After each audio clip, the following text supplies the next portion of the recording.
Alia, you've done it already, right? So how do we take the model that you have proven to be successful and take that to scale? What is your message to other producers, to other directors, to other playwrights, that it can be done? The classics, however you define it, can be done the way you have been able to do it. What is your advice to them?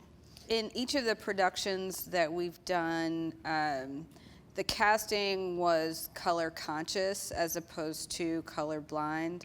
And so the first thing I would say is that the playwright, in terms of a play, has the final say as to whether or not we will do non-traditional casting, whether or not we will add some diversity to what was written as a traditionally white play. And so, we've dealt with estates that have their own opinions about whether or not that should happen.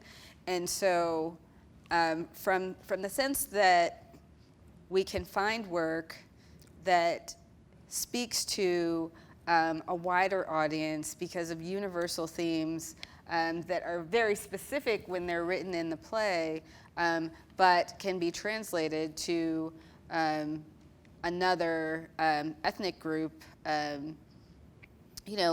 let's find those and let's do them. But then be very conscious of the choices that we're making as to what the casting is, as to who's been cast in those roles, and if it makes sense. Because a lot of the pushback that we've gotten for our plays has been around, well, does this really make sense that there was a wealthy black family living in this time period? Or does it make sense that the French Quarter in New Orleans was diverse?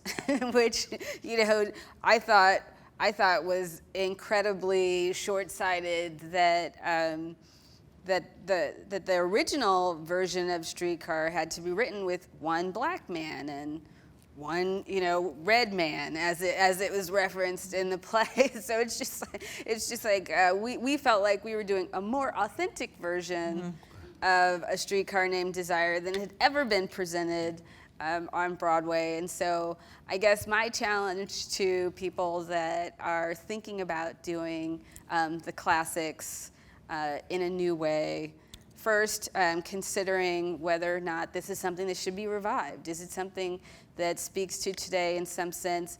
And then why revive something if you're not offering some new perspective on it in the first place? And so I think that that's what this type of casting can bring to a storyline, and in doing it, be thoughtful about who you're casting in those roles.